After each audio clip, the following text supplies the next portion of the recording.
How many of you have ever looked into the eyes of someone who was truly criminally insane and just known something is gone?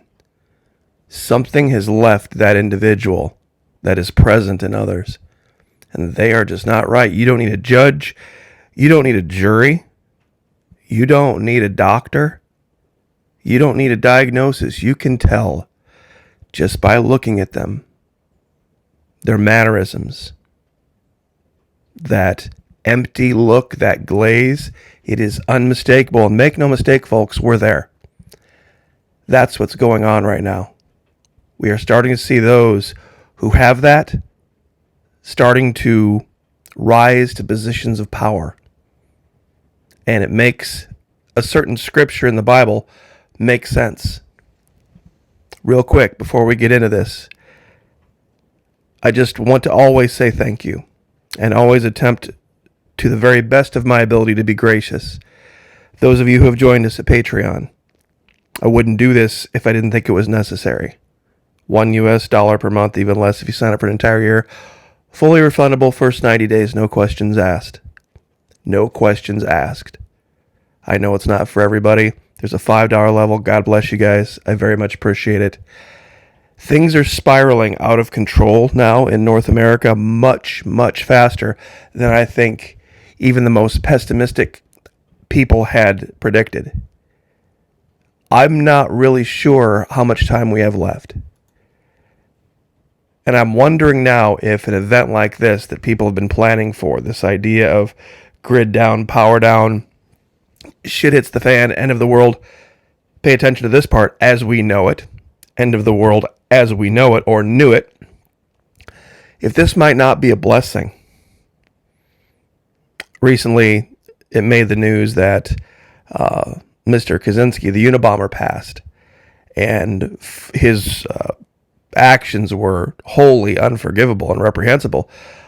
But the reason he said he did it, there was some truth in. Not that it justified what he did, but he talked about technology being the greatest scourge that ever was visited upon mankind. And I think we're starting to see this now. There was always a scripture in the Bible that I never could quite understand. I mean, it's on its face, it seems like it would be easy to understand. This is Genesis 6:5. And God saw that the wickedness of man was great in the earth, and that every imagination of the thoughts of his heart was only evil continually. Now, that would be hard for even the most evil person to do. 24 hours a day, 7 days a week, 365 days a year. Continually, nonstop, waking, sleeping. That would be very difficult even for the worst, unless they had checked out. Unless they had gone over to that part of the mind that is just so dark and so unknowable that it's recognizable to everyone. And I think that's what's being spoken of. I don't think he's talking about, in the Bible, people who see good and see evil and then choose evil. I don't think they have the ability to even understand it. And that's why we may have to head someplace, and I'm being dead serious here, that might be the last great hope of refuge on the planet. I wonder if this was the motivation behind the Germans in the 1940s. If they saw it 100 years ago, they said, we're heading this way. There's only one place, safe place for sane people left, and that might be Antarctica. I wonder if 100 years from now, 150 years from now, people will look back and wonder, what happened that caused all of it, and how could you stop it from reproducing? It may be harsh, but you give me a choice between living in harsh conditions in poverty with people that I know are sane and decent and good and right and just trying to survive like you and me. I'll choose that over wealth any day. I'll choose that over the internet any day, or any level of prosperity amongst those who are just insane. And we might have to go even farther. for quite a while before YouTube got a hold of the channel. We talked about Antarctica. Would love to still be talking about Antarctica, but the censorship on that's even worse. About what's going on under the ice sheet down there.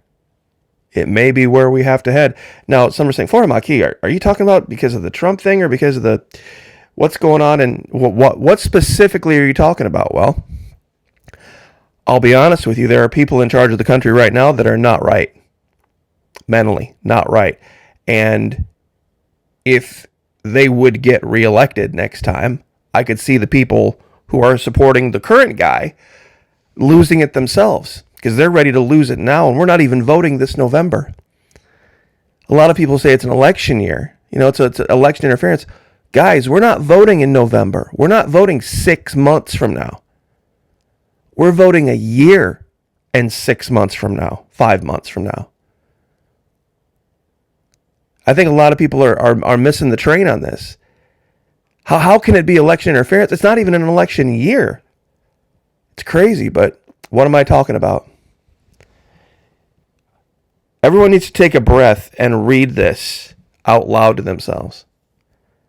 Medical suicides surge in Canada. People are like, oh, the southern border, look at all the think. You give me a choice between going and living in a bunch of Roman Catholics, even if they're poor, even if they're socialist, and a bunch of secular atheists who think this is okay? Yeah, I'll brush up on Spanish and Portuguese and head south. There were at least 13,500 cases of medically assisted suicide in Canada in 2022 fiscal year, up from just over 10,000 the year before. Euthanasia rates are skyrocketing. Heavy proportion of MAID. Talk about the real Handmaid's Tale. MAID, medical assistance in dying. That's legal. You can pay people to help you die in Canada. Every major healthcare institution has a MAID team, which will literally approach everyone who may qualify for MAID and ask them if they want to die. If you're going to pay people to be on a MAID team, they will sell you what they are offering. Now, I want you to think about this critically. This is moral. You can pay someone to help you die in Canada. But if you would attempt to pay someone to help you, how can I say this in a PG-13 way? Pay someone to help ease your frustration for an evening. Someone, that might leave the next morning. You see, in Canada, the person soliciting, could be arrested and jailed. However, the person acquiescing to such thing and receiving absolutely no charges. Wait, what? Yes, that's absolutely the case in Canada. It is illegal to pay for a certain type of solace. But to provide the certain type of solace services is perfectly legal.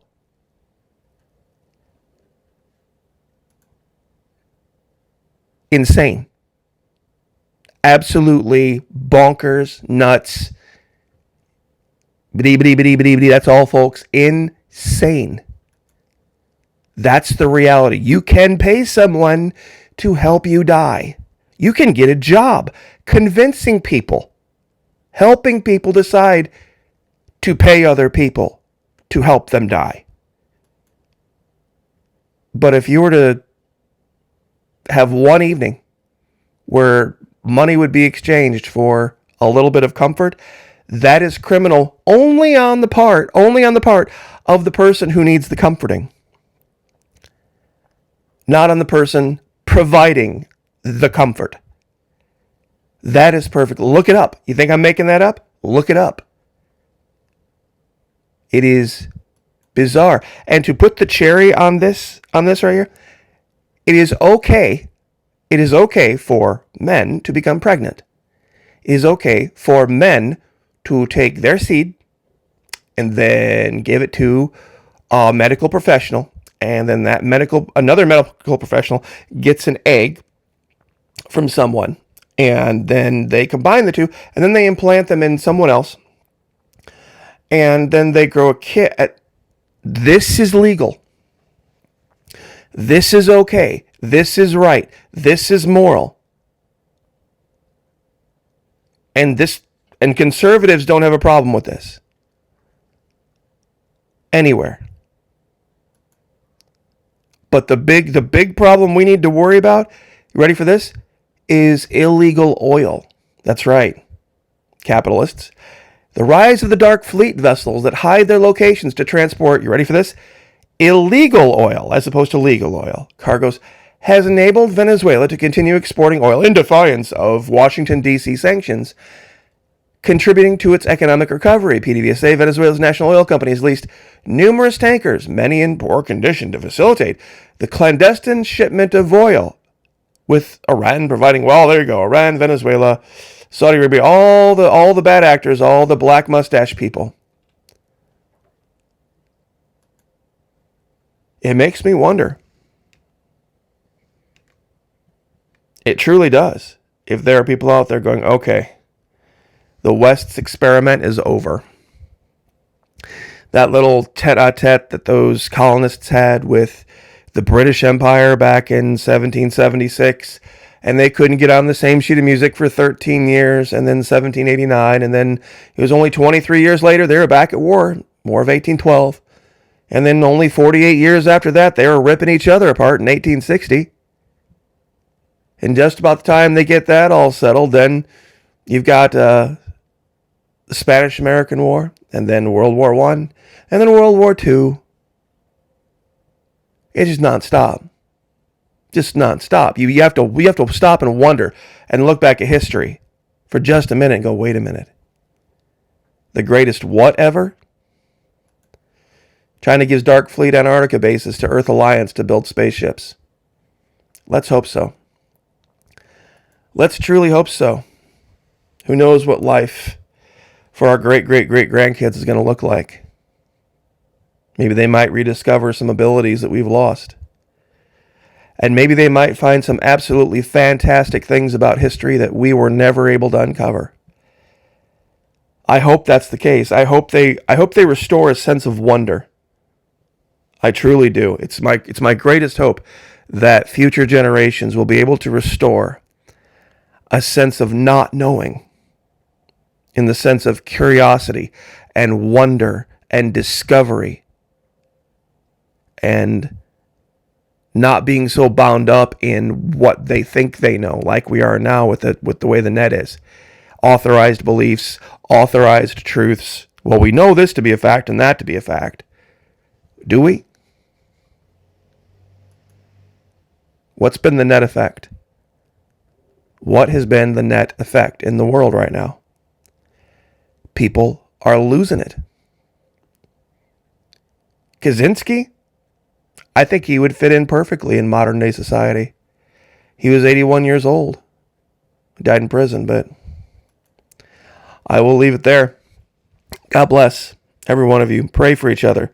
Lift each other up. And if you have the ability, humbly, I could definitely use your support. Things are getting very, very difficult on YouTube. And I may have to do some other things. And I had mentioned in another video about the great blessing at this point right now that the live virus injection for smallpox has brought. But I may have to go back to Twitch, start streaming video games again. Who knows? So anyway, hope you had a wonderful weekend. God bless. Like, share, subscribe. We'll see you guys next time.